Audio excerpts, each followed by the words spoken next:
Welcome, Anatomy of Movie fans. Today on Anatomy, we talk about Pete's Dragon, the remake in 2016. Stay tuned. Welcome to Popcorn Talk, featuring movie discussion, news, and interviews. Popcorn Talk. We talk movies. And now, here's Popcorn Talk's Anatomy of a Movie. That's right, ladies and gentlemen. Get your tissues because there's going to be tears shed on this one. We have Marisa Serafini. Hello, everyone. We have Stephanie Wenger. Good to be back with you. Hi. And returning, once upon a time, she did Jungle Book, Becca Brown. Hi. And I'm Phil Svitek. Welcome, ladies and gentlemen. As always, if you're just joining us for the first time, this podcast is very spoiler-filled, so if you haven't seen the movie, pause, go see the movie, because it is a good movie, and then return to us. But of course, we're doing Pete's Dragon, the new remake of a classic tale. And as always, let's start with overall thoughts. Down there over with Marisa.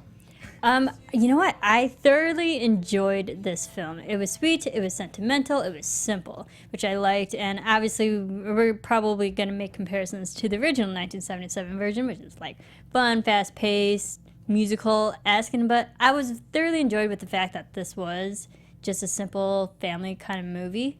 And like I was left with a good feeling at the end of it. It was a feel-good Disney movie. Yeah, I agree with that. It was a complete Disney classic in my mind, the way the story was structured, and it's obviously a remake of a 1970s film. I really enjoyed this movie, really kind of went through an emotional journey with the characters, but overall, a really good cast and just an enjoyable film. I was a big fan of the musical when I was little, the musical version. So, like, going into the movie, I wasn't sure how I'd like it without all the music and stuff, especially, like, when I was little, I loved singing along to the song Candle on the Water during the movie. But I overall, like, really enjoyed the story and probably teared up a couple times during the movie while watching it.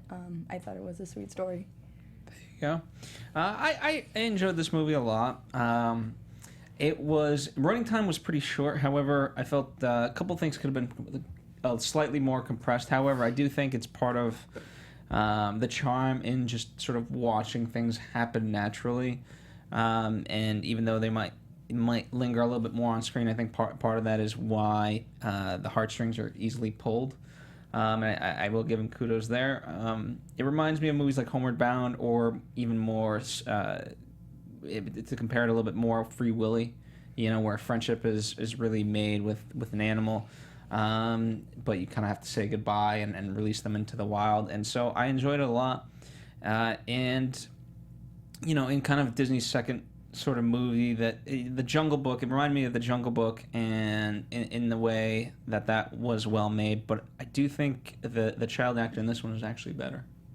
Yeah, I agree. I thought the cast was exceptionally strong in this. Collectively, I thought that was one of the highlights, was that they put together a cast that made sense, and sometimes that's not the case. Yeah, I agree with that. Oaks Fegley, I believe, because we haven't really seen a lot from him and being so kind of new and up and coming and whatnot. But I felt that his range was deeper, and we felt deeper emotions in this film compared to Mowgli and Jungle Book. Well, to me, it was just much more believable in the movements, like when he returned to civilization, the way he moved about. Believably, because of the habits that he had developed, much like, Tarzan and things like that, he had great sort of movement to it. Now, some of it was just kind of camera work, like, the most obvious to me was when he was on the bus. Obviously, he wasn't hanging on the bus because they never showed his feet and whatnot, but you still got him. Yeah, I think the chemistry also between him and Bryce Dallas Howard was pretty exceptional. Like, you really believed that relationship, or at least I did. Natalie too. Obviously it's a whole family unit, but and whatnot. Let's start at the beginning, sort of the development. Obviously, it's as you guys had mentioned, the original is a 1977, more of a musical, and this one is not a musical. And obviously, and the first one was in the 1900s. This one, in some weird way, it updates it where it's like kind of almost like 1977. Yeah, I think they were saying in the research that it was like supposed to be the 80s. Yeah. And but it did not. It certainly did not feel present day at all. No, I agree. I mean, even the house that they go to, if the interiors and the fact that they still have a landline is definitely like an 80s kind of film. Yeah. Yeah. The record player, Victrola.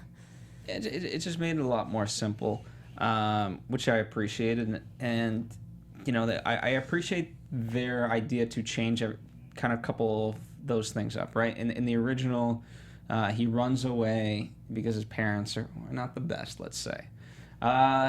You know, 2016, maybe not the best message, so, you know, I don't know what's better or worse, killing off the parents or having them be abusive.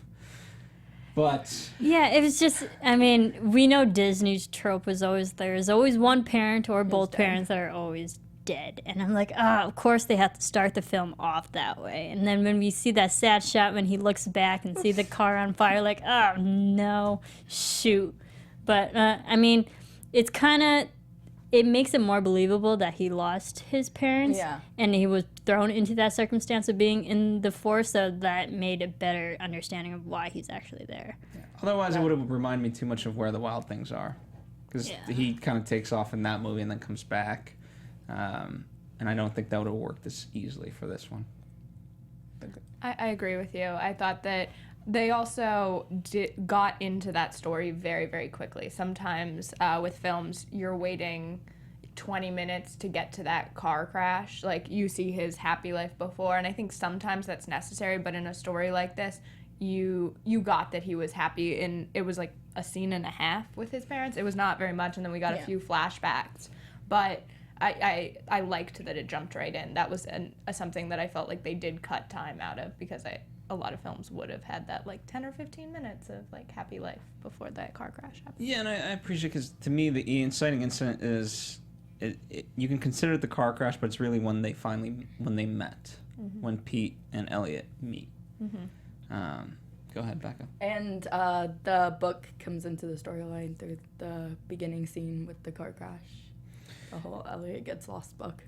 It doesn't, and what I the motifs in this movie, like, there's so few things to sort of hold on to, that the meaning that they have and how they're interpreted, right? How many times do we go back to that book and we interpret the word adventure, we interpret the word brave, and whatnot, and so I appreciate it for its simplicity in that respect. Yeah, and I also like the fact that we didn't get a lot of time with the parents, or the audience didn't spend that on-screen time to bond with the parents and have us like them. Therefore, it made us more believable when we actually got Grace as a potential mothering figures, and we wanted to bond with her more than the actual parents. Yeah. I agree with that. I also, going back to what Phil was saying, I wonder if young kids watching the film, and unfortunately I didn't have the opportunity to watch it with young family members, but if like teaching those words or something that that like come to life for young kids, like adventure and brave, and like what he exhibits all through the film, and by showing that book, it's like encouraging kids to read and encouraging those kinds of attributes. It certainly doesn't hurt. Yeah. You know. I don't know. That's what I kept thinking about. I was like, if I was a young kid, I think I would want to go on more adventures after seeing this, and like, see what's out in the forest and get outside. And I think those are really strong messages. Yeah, and I think in the original, if I remember correctly, that they bonded over a book as well in the cave. There was a book involved. Yeah. And it has most of the tropes in there. So yeah. And what I love about it is one of the biggest decisions that they made was to make the dragon have fur. But I think it was a smart play, because it just reminds you of an actual animal, pet more than an animal. And as David, the director, describes it, they didn't just want to have kind of a scaly dragon that's too cold and Game of Thronesy. That's not you don't really hug. Yeah. Like snakes have scales. You don't hug snakes. Snakes hug you and then kill you. I feel like the dragon reminded me, like, even though it's like green and humongous, it reminded me more of like a puppy dog because it had fur. Yeah, I think for me it made sense also in comparison to The Good Dinosaur. You needed something that was different from that, because that was only 6 months ago, Good Dinosaur. and look different. I feel like if you didn't have the hair, it would read very similarly, at least on billboards, and you don't want it to be scary, so this is like a fun way of having it be familiar, as you said, like a dog or a household animal. Yeah, and David Lowery, the director, also mentioned that they wanted fur for practicality. Yes, they wanted to look like a big giant pet, but also like how would they survive in the winter? How would how would Pete survive being a kid in the winter? It's like, oh, he had the fur from Elliot, so it's also practicality. Yeah, and I thought one of the, like you said, the strength of this, even though it's a $35 million budget, which to me is insane, especially when you look at a budget like The Jungle Book. But what they were able to accomplish, because the first chunk of that, right, so we talked about not spending time with the parents. Instead, they allot that time to Elliot and Pete, and we really build that, and we see that they're day-to-day, because it is a curious factor, and, while you can overlook it and just say, oh, it's movie magic, he survived, you really do get to see that side of it, and he's eating mushrooms or whatever the case may be, and they're out in the woods. So they give that practicality aspect of it, which I enjoyed. Absolutely. Wow. Also, before we kind of move on, I do want to talk, I figured this is as good a segue as any to talk about Blue Apron, which, Elliot, or Pete, I keep calling him Elliot, thinking that it's the kid. No, it's... Because Elliot in E.T. But, no, it's Pete. Pete's got to eat, and we as humans got to eat, too. And to me, honestly, one of the biggest decisions ever and every day is, like, thinking about what to cook, right? You always want to try something new and whatnot. Well, Blue Apron is a great solution for that. It's a food system. It's a subscription-based program where they send you boxes of food to your house with all the right ingredients. So, oftentimes when you go shopping, you'll be like, okay, well, I want to make this, so I got to get a bunch of that. And you always end up with too much or too little of something, and then you're either having to go to the store or it's a waste because it went rotten. So this Blue Apron, they send you a meal. You get exactly what you need. And they have over 150 farms, local farms that they pull from across the United States. So, it's free-range chicken, pork is raised naturally, beef is raised humanely. It's all very fresh, and it's delivered to your house. And for less than $10 per person, you can have a delicious and healthy meal. And it's a great way to sort of, right, this movie's all about bonding. It's sort of a great way to bond that we've gotten away from, when you cook together. We totally use it for our girls' nights. We cook together and then watch bad TV, so super fun. There you go. Yeah. And, some of the great meals in August that they're offering, spiced pork burgers with goat cheese, summer vegetable with fairy tale eggplants and peppers and corn, chicken tinga tacos with summer squash. Like, that's just chicken tinga tacos. So fun. Just rolls off the tongue. Sounds delicious. So definitely a lot of great stuff. And I know oftentimes we get scared of like, oh, home-cooked meals, I don't have time for that. You have the time for this, and it's really, really healthy.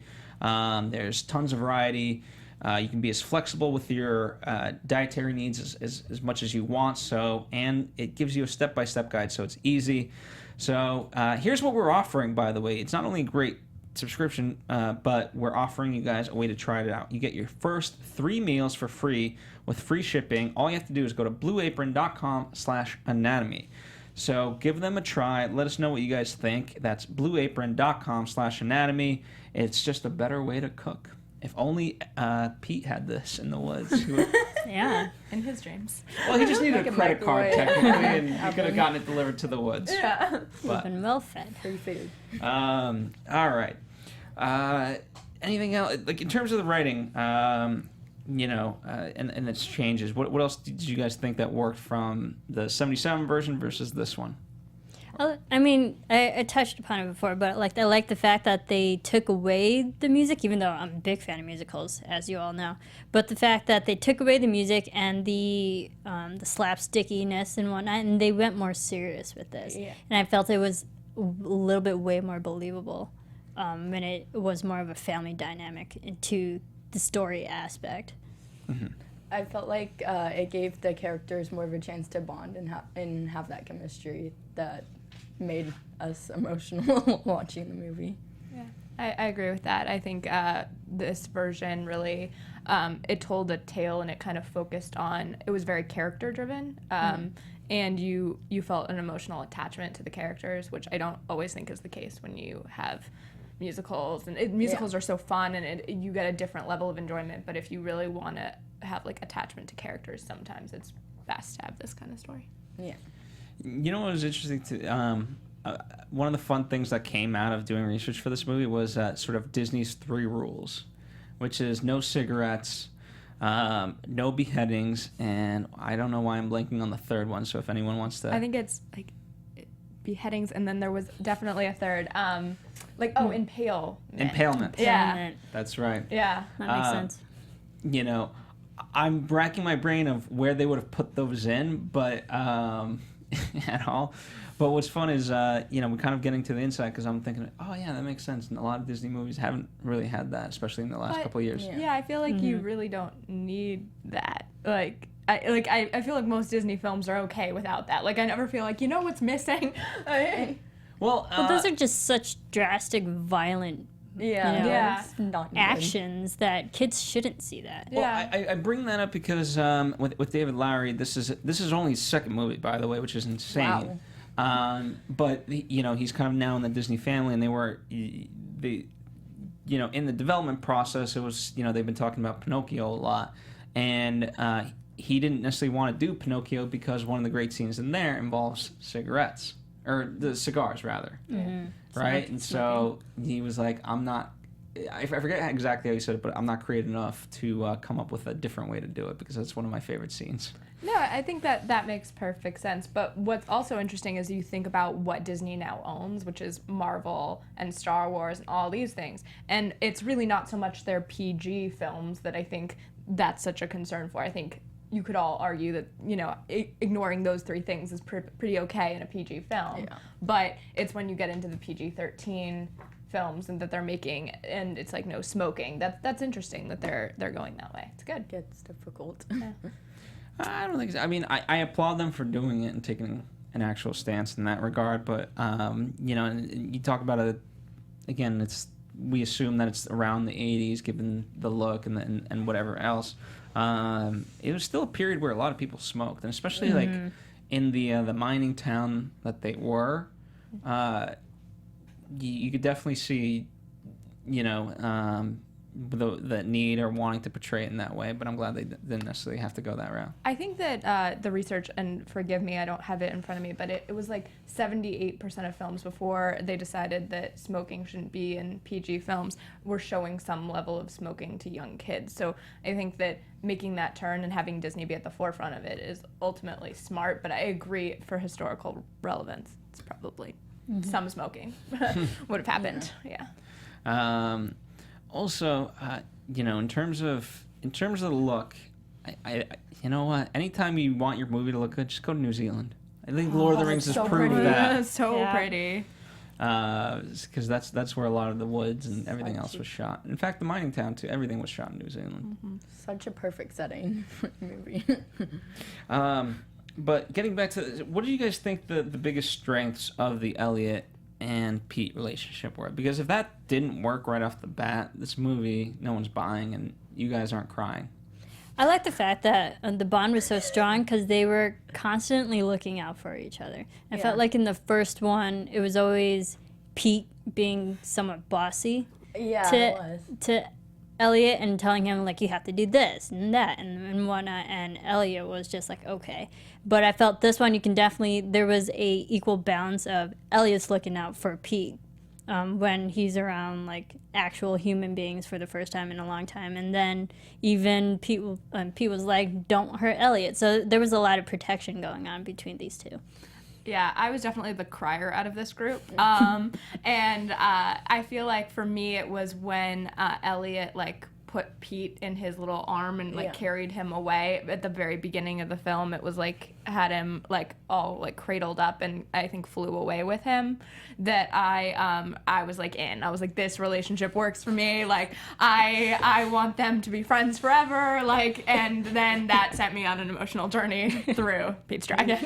Yeah, I was gonna say, like, when Pete looked up at Elliot and was like, are you gonna eat me? And he like, swooped down and Yeah, That was sweet. the sweetest moment ever, and I was into that from there. It's interesting that, because we see that first, and then we see Robert Redford's character kind of, recounting a tale of it to the local kids. And that did throw me for a loop, because I was like, wait, what experience did he... Because I believe that he had an experience with a dragon. He wasn't making this stuff up. But obviously the details he did make up. And so I was at that point in time, I was wondering, okay, wait, what actually happened to him, to Robert Redford's character? Did you want a flashback to that? What would have helped that? For you? No, and it's not that it was a bad thing, but at that point in time, I knew from a story perspective there had to be an evil person. And I was like, wait, are they going to make Robert Redford the guy that goes after Pete's dragon? I like he was kind of like the town crazy old Maurice guy kind of guy. Yeah. Like the one who always had the stories but no one really believed. And then now that we as the audience, that whole dramatic irony, like, oh, we actually know that a dragon exists. We know he's actually legit and telling a story and people didn't believe him. I was like, yeah, he was believable because I felt like there are a lot of people in like small towns, like that kind of area wouldn't know. It's like, there's always that one guy you don't know who to believe. And I like that he became like an ally to Pete. Like he was somebody who, even if Pete's like this young boy who you might not believe, you had this older man and they were like in each other's corner. They were like, we know this happened. We'll make everybody else believe us. And I think without that, the story wouldn't have been as great. Yeah, I did think that the way I thought Grace's character was eventually gonna have to go against her father and be like, no, don't kill the dragon.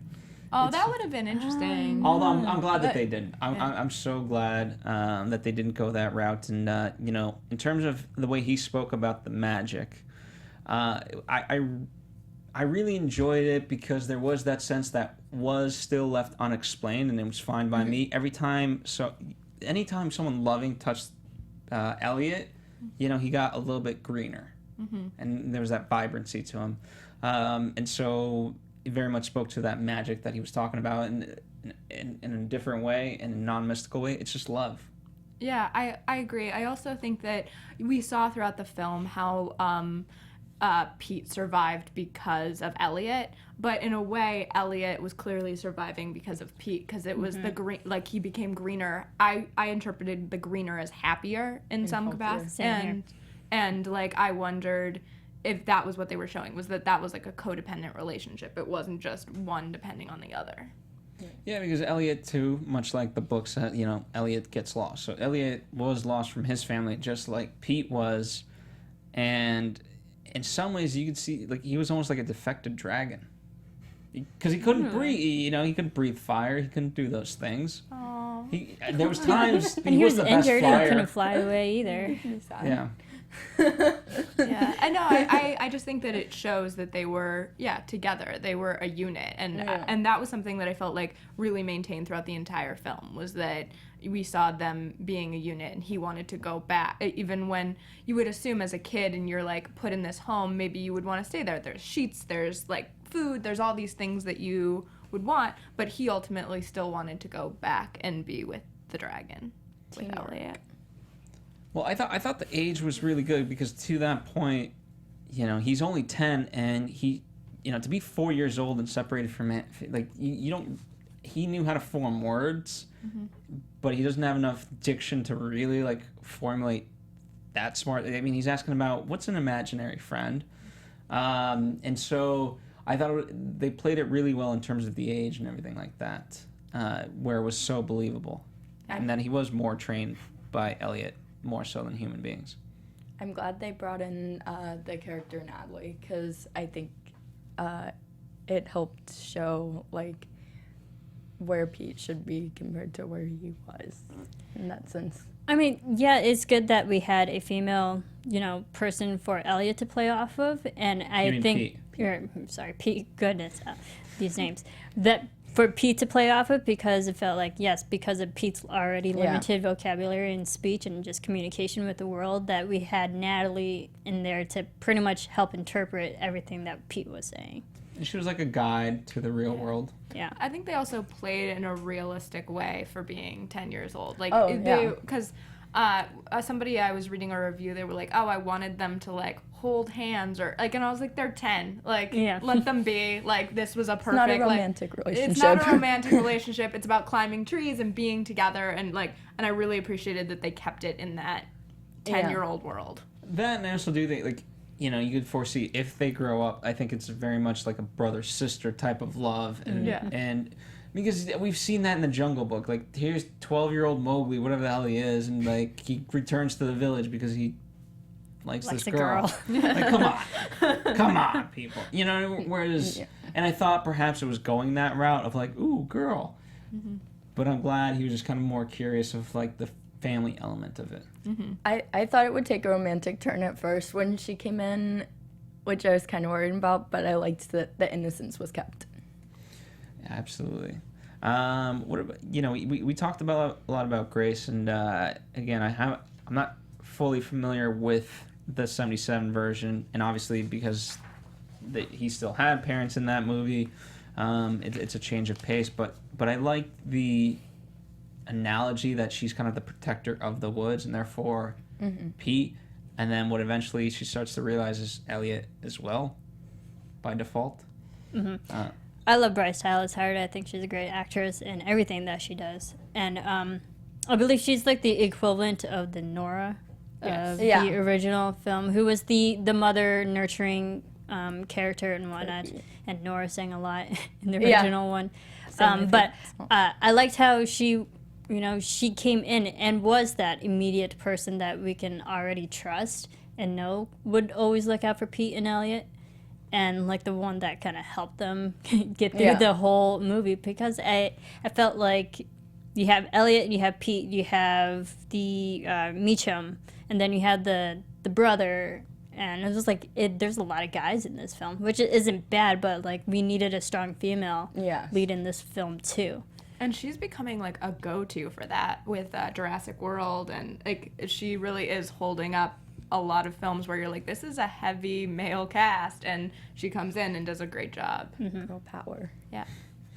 No, I thought she did absolutely wonderful, and you know, I love her scenes with Robert Redford. I thought the two of them played really well, especially like, you know, it's a very quiet scene, but then he just like kind of punctuates it with, you know, she's like, I know these woods like the back of my hand. You know, I didn't miss a dragon. You missed that Pete.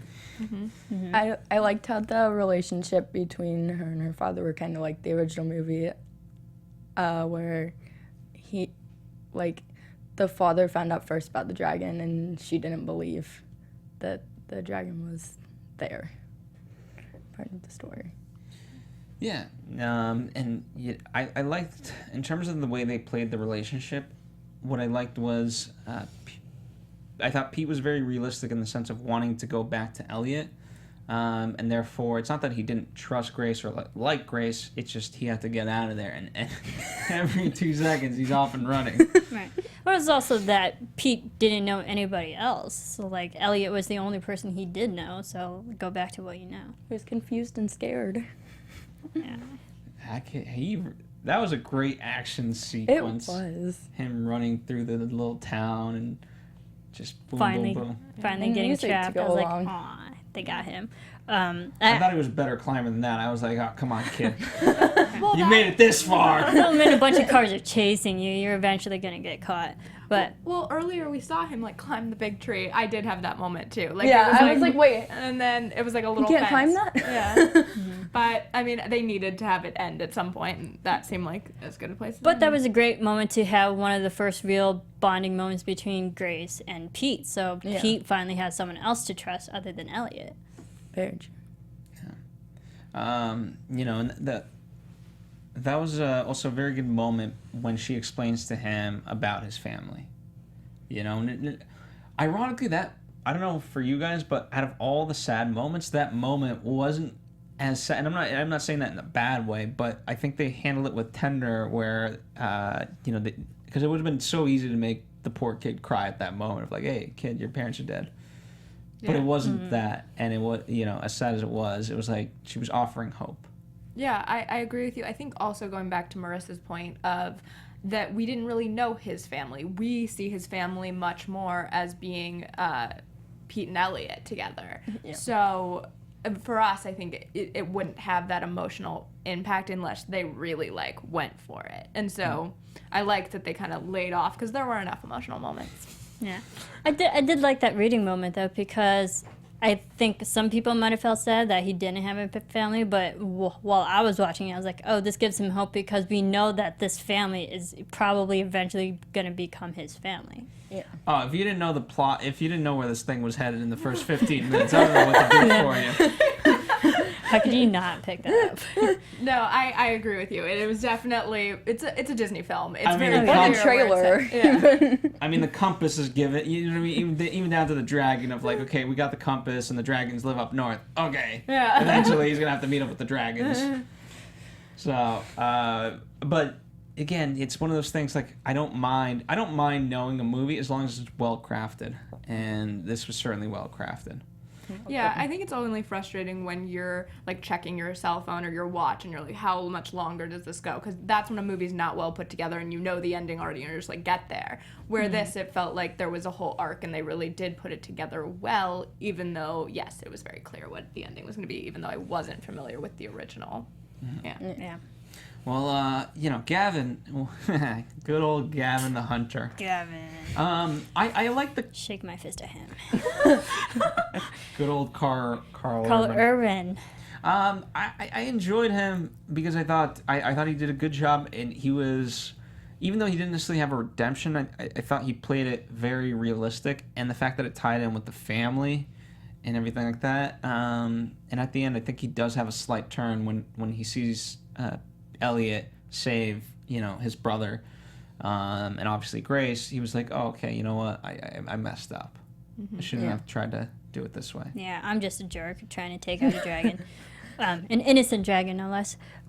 Carl Urban, I think he was a good choice because he also replaced Michael C. Hall, who was originally supposed to be this character. I think he was a good choice because every character he plays is always the gruff kind of person, but still has a lighter comedic side to him.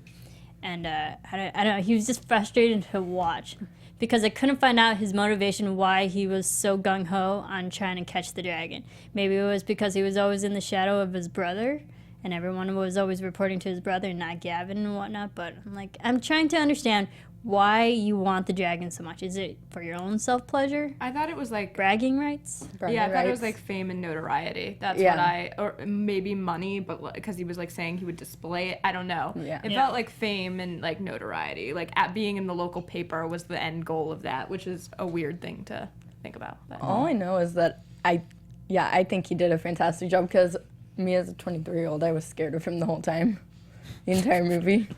Well, you're more of a 10-year-old. No. Why do I keep getting younger? I feel like in the last hour we've made you progressively younger and younger.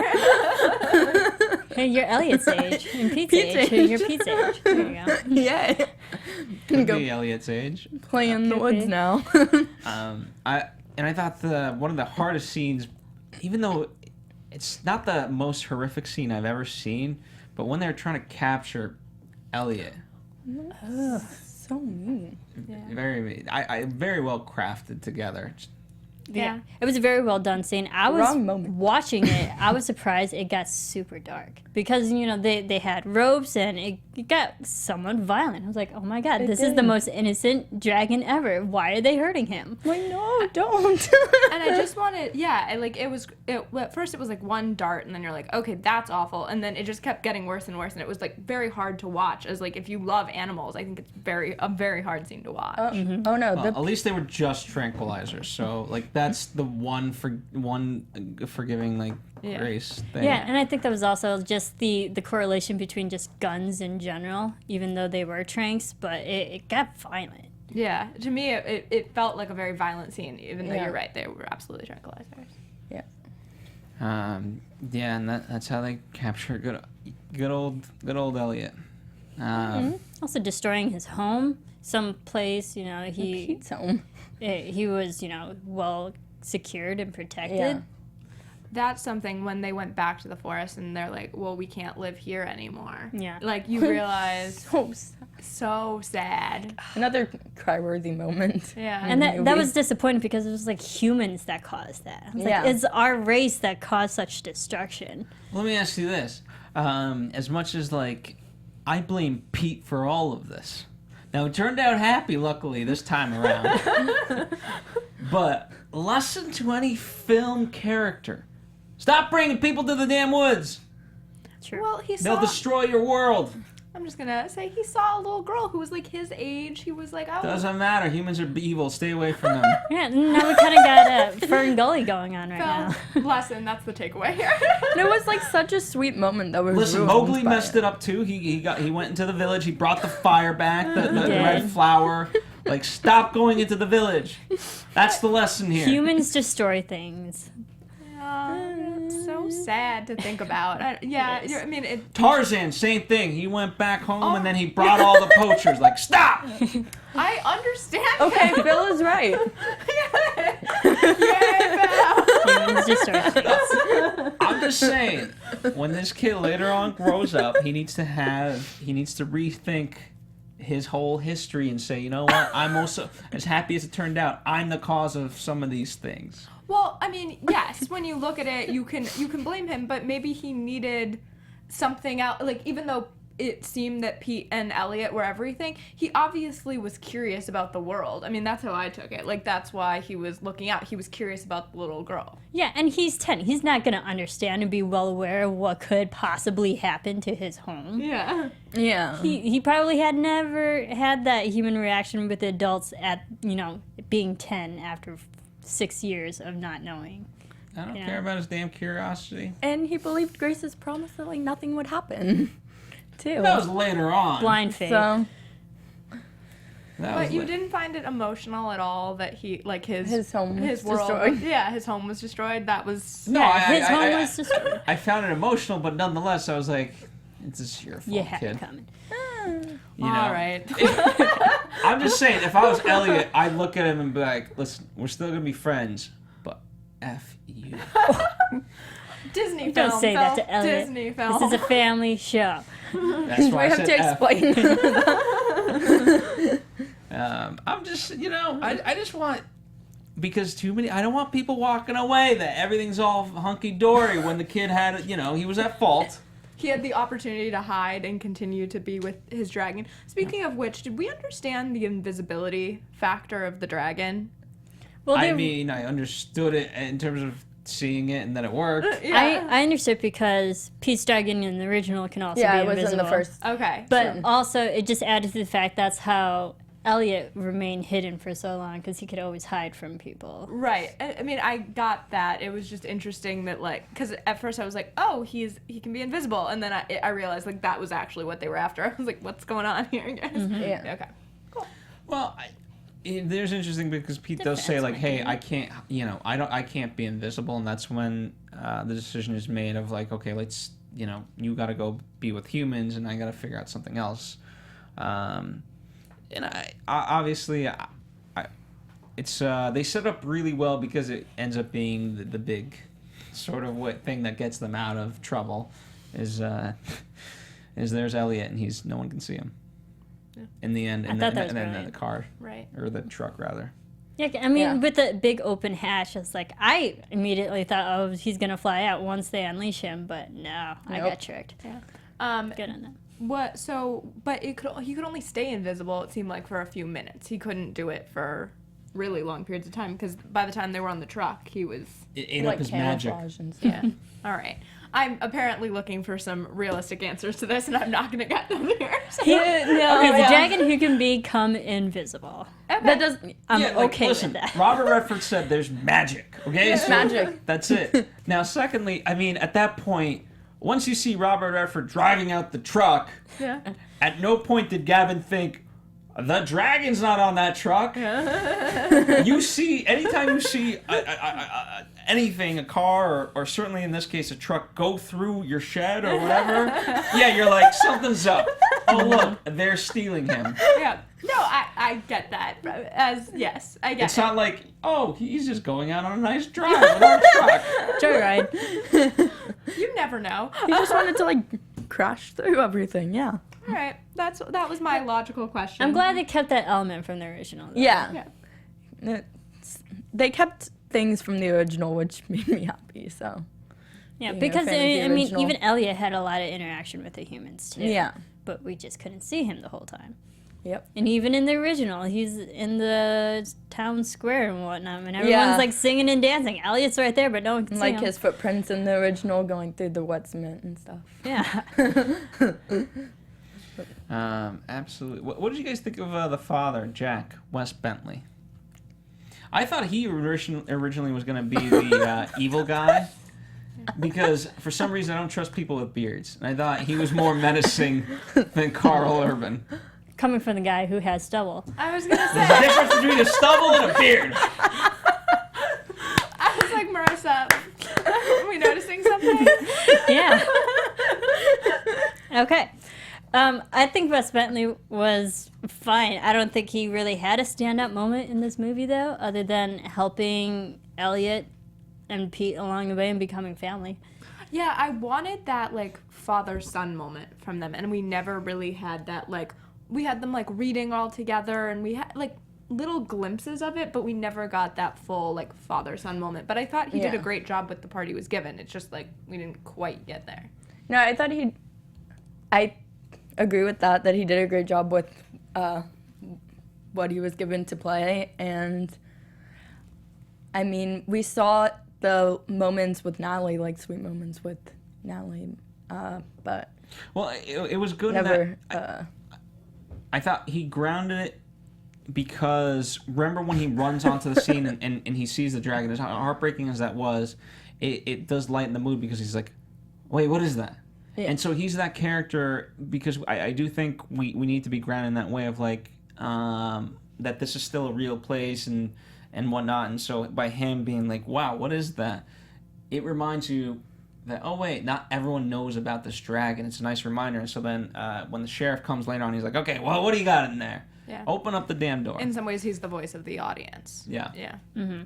voice So- of reason. I think you in don't some trust him ways. because he played Seneca Crane in Hunger Games, and he had a very distinct beard in that movie. There you go. See- That's it. I thought Probably it. I thought he was really good looking in this movie. Becca, you're 10. Stop. Sorry. Tell All the right. truth. What other story moments do you guys want to talk about that you guys enjoyed? I mean, we can talk about Oaks Fegley, Pete himself. Yeah. I think let's he do. did a really great job for being a young, believable character who built a relationship with seemingly a big pet, but then also someone who was also lost and looking for a family. So I think he played two different dynamics so well for being someone so young. And not again. I mean, it's a CGI character, so it's not like you're playing off of something in particular. Yeah, and he's in 95% of the scenes in this movie. Yeah. And to carry a movie like this at that age is tough. That you want to like keep watching him, and I thought he did that very well. He showed a wide range of emotions. He did the things that you expect from adult actors and did it at a very young age. Yeah. I mean, he made us cry successfully, so. It made me cry so much. And his acting didn't seem forced at all to me. Like, even the scenes with Elliot, it seemed believable and natural and, like, effortless for him. Because playing off of CGI, I would think would be a very difficult job. Like you're For that age. yeah, for that age. I think any age. Yeah, Yeah. Like you just gotta make it. You know, you Absolutely. gotta have the right eye movement. And this partly could be for that reason, but I thought it worked well where. Rather than just always constantly hanging on to Elliot and like Elliot's flying around and this and that, like he'll save Elliot or he'll save Pete when he jumps off that cliff. We know that, and it's a nice kind of foreshadowing moment.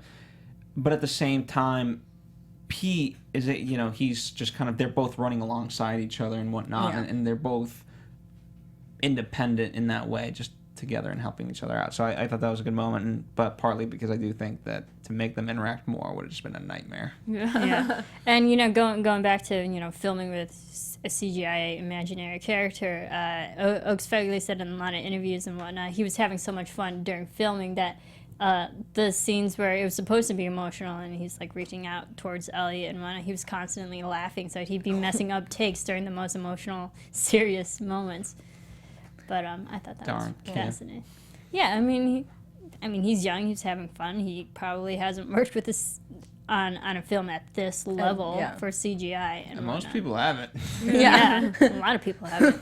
But, you know, David Lowery, the director, he also, during the auditioning process for Oaks, apparently he had him, like, built up chairs. Like, they gave him chairs and, like, go build something and, like, pretend like you're sneaking up on humans. And so the director studied, like, just his physical movements and how he would, like, move around in a somewhat forest. He's getting recruited to the Navy SEALs, isn't he? Probably. Or he's just a ninja, so. I think the kid's performance says a lot about the director. Speaking of the director, like, it says a lot about how the director is able to work with kids that age and make kids feel comfortable. Yeah. The believable moments of Pete. And also, Oaks had, like, a lot of training before this movie that he did a lot of physical training, like rock climbing and all that. I think him and Mowgli should, like, go through the same courses, and eventually I want, like, a nice fun Disney competition. Who's better? You know, Who's braver? Mowgli. Pete in the jungle. I don't know. Pete versus Mowgli. Pete versus Summer 2017. That's right. I would see that movie. I think it might take a little longer than 2017. It doesn't have to be long. We can make it a 10-minute video. Sure. You know, it could be a great promo Yeah, There there to you go. Jungle Book 2. There you go. Problem solved. Jungle Book 2, guest starring Pete. Yeah, speaking of Elliot, obviously, sort of, I like the bookend of it where they're talking. Robert Redford is kind of recapping of like, I didn't have to talk about dragons anymore because the whole town was talking about dragons. But Pete was the one who knew about the dragon, and then boom, it was a nice reveal because you still think like, wait, did Elliot just really leave? And they saved it for the very, very end of all the dragons sort of taking off, and you're like, oh, okay, it's a family. We're good. Yeah. I loved that moment, though. At the end, I was like, he found his family, too. He's happy.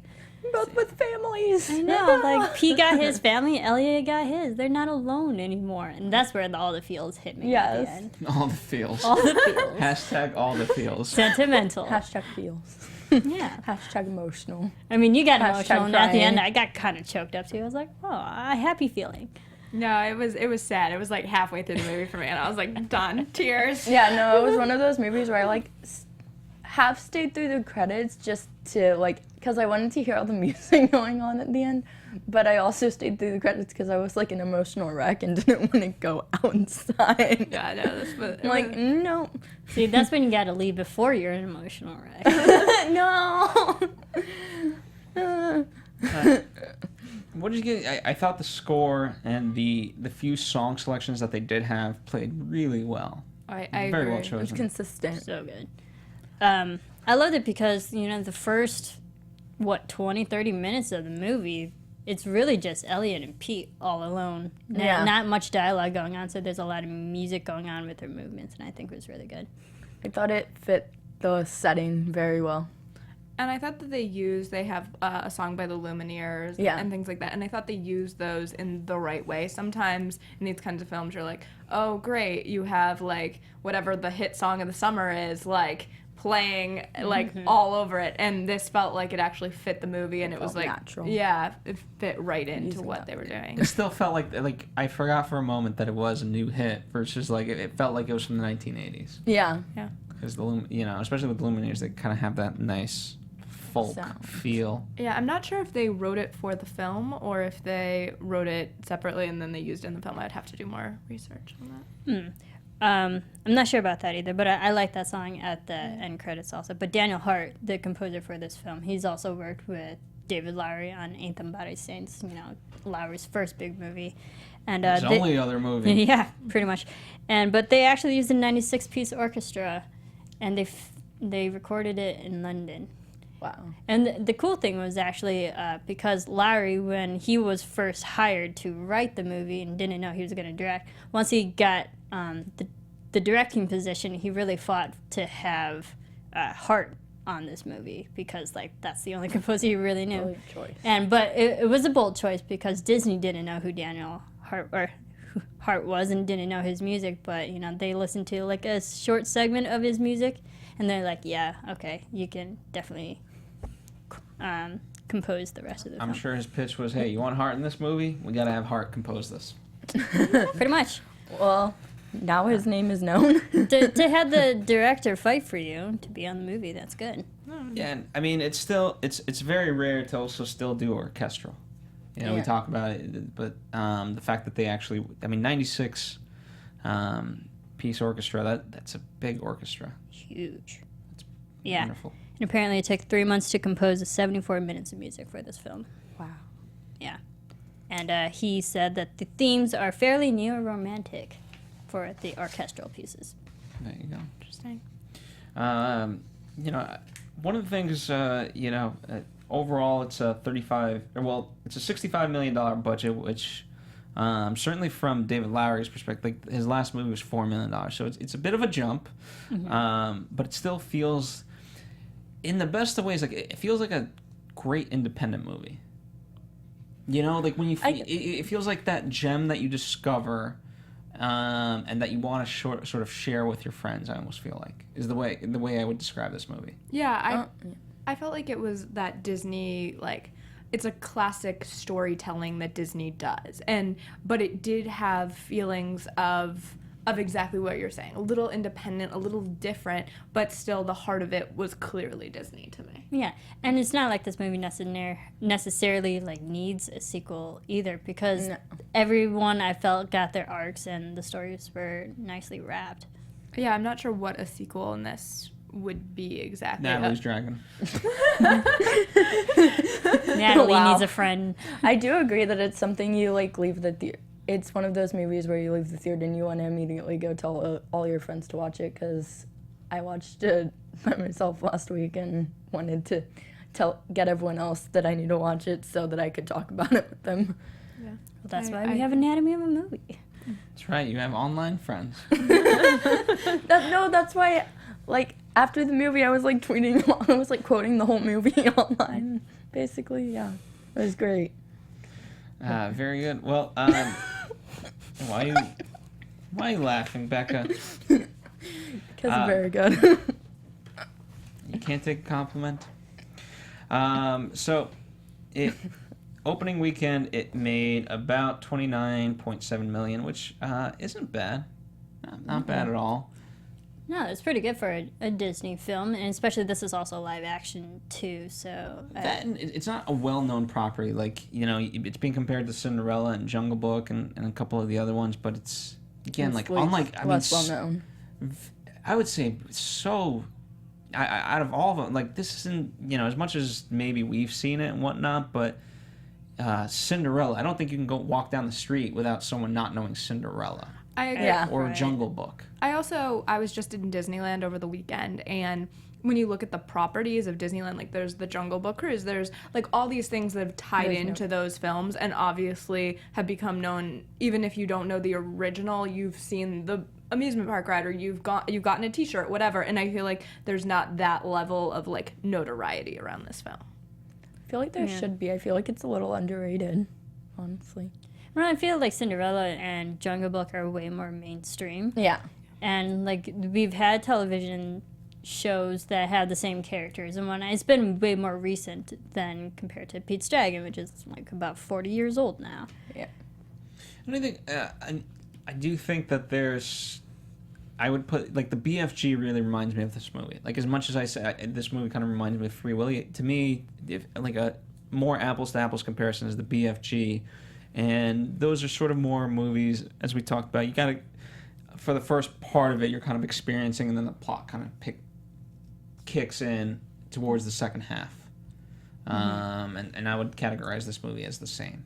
I agree, and I also think The Good Dinosaur is a fair comparison in a lot I haven't of... seen that one, so I can't. Yeah. But I'll believe you. Okay. No, I believe it too, because I'll you, believe you. you spend like the first half of the movie introducing the characters and how they all, bond with each other and relate with each other. And then you finally get, okay, this is what the whole story is. This is what they're doing. Absolutely, yeah. It's definitely also that companionship. Companion with a animal. Like, I see a lot of comparisons, or an unknown creature in the BFG case. Building the relationships. Yeah. Well, the good news is audiences and critics like it. All like 87% on Rotten Tomatoes, along with an A cinema score. So that's really high. Yeah. That's good. It's great. I mean, it's Disney too. So I think Disney's really good with having a full fleshed out family story that most people can enjoy no matter what demographic you are. I also wonder if this movie will have a bit of an extended stay in theaters, because you have kids going back to school, so maybe they missed it last week, but they'll hit upon it in the next couple weeks. Like, I imagine that this film will stick around for a minute. And it feels like a summer movie too. You can, because Summer they're going into outside. fall. All this is like happening outside, so it feels like a summer type of movie. Yeah, therefore the kids that are going to school, they're like, what the? Yeah, no, it's crazy that kids are back in school, but yeah. That's insane. Yeah. It's that time of the year already. August. So very good. I'm really excited for it to do well. It's still picking up steam in other parts of the world, so I think it'll do well. As we've been talking, there's not a lot of dialogue, and so it does play well internationally for that reason. Comedies obviously are the polar opposite of that, where unless it's slapstick, you rely too much on comedy does not translate well. This does. I think it has, $65 million. It doesn't have to climb a lot to make its money back. So. Yeah, I mean, and I think they also did a good promotion for this film as well. Yeah. I've known about this movie for a long time. At least here they did a good job promoting it. Well, also at D23 back in August 2015, Bryce Dallas Howard was actually there promoting this film, and she was talking about like how much she was obsessed with this film growing up, and she jumped at the first opportunity that she knew this movie was making. You know what? If you're promoting anything with Bryce Dallas Howard, I think you can just people should just redub her, and if she's promoting Jurassic World 2, they should take Pete's Dragon stuff and just put in the word Jurassic World 2, and then vice versa for Pete's Dragon, because it's the same thing. You can literally apply it to both. Just change the title. A lot of people say that too, and she also jokes too in interviews that she's like, I'm going from dinosaurs to dragons, back to dinosaurs. Even I was getting confused. It's amazing. At least no high heels in this one. Yeah, that's impressive, on a side note. Very I impressive. think it's really good, and I think Bryce was definitely a great face for the movie too, because she herself is just a big Disney fan, and like she had a personal connection to this film. Yeah. I agree. She also has kids, so it's like a whole, You can full tell she's circle. good with the Sense. kids on set. Coming for a full circle for her. Yeah. And I like the little, you know how redheads are. Spell. They definitely... No, well, that was a line in the movie. That was a line in the movie. I know. Thanks, Bill. I know, thanks. Well, Don't worry, he has a beard. there you go. Well, according to the movie, people with beards are good. People without beards are not so good. Okay. Well then. Unless you're 10 years old. All right. Any final thoughts before we wrap it up? I thoroughly enjoy this film. I probably will buy it on DVD, Blu-ray when it comes out. It's Disney. I loved it. I really did. And it makes me want to go back and watch the original. Yeah, I really enjoyed this movie. I didn't anticipate to cry as much as I did, but I really liked it, and I thought, again, what I keep coming back to is the cast was so strong in it, and for me, that's what made it work. I actually didn't to get emotional while watching it either, but I did, and I'm probably going to go back to the theater and watch it before it leaves theaters a couple more times, because it was so good. Very good. All right.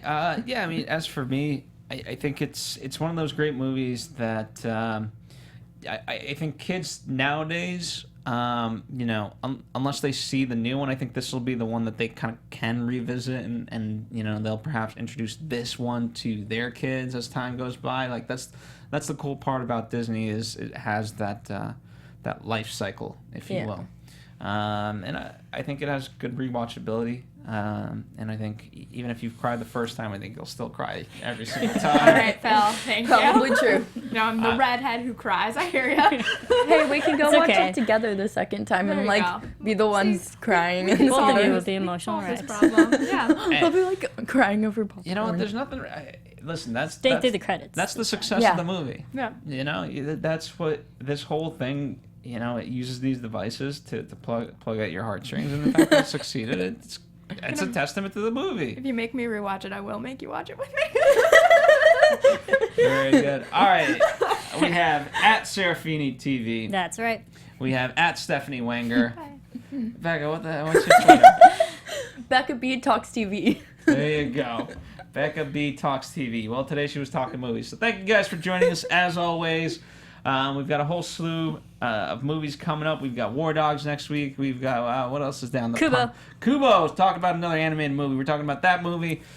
We just recently did Sausage Party. However, completely different than this movie, so just forewarning you. And so, yeah, we have a whole library of other stuff. Speaking of Good Dinosaur, we did Good Dinosaur. We did Inside Out. We've done Jurassic World. That's right. So definitely check out the archives of all of it.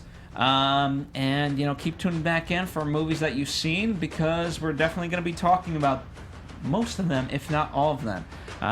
Let us know in the comment section what you guys thought, your favorite moments, anything of that nature, whatever we didn't discuss. That's your chance to talk about it with us. And until next time, bye.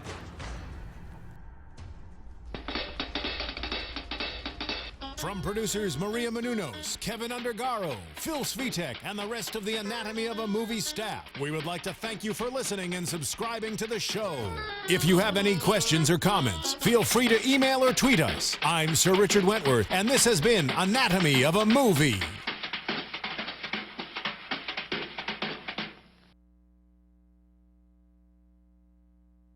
The views expressed herein are those of the hosts only and do not necessarily reflect the views of the Popcorn Talk Network or its owners or principals.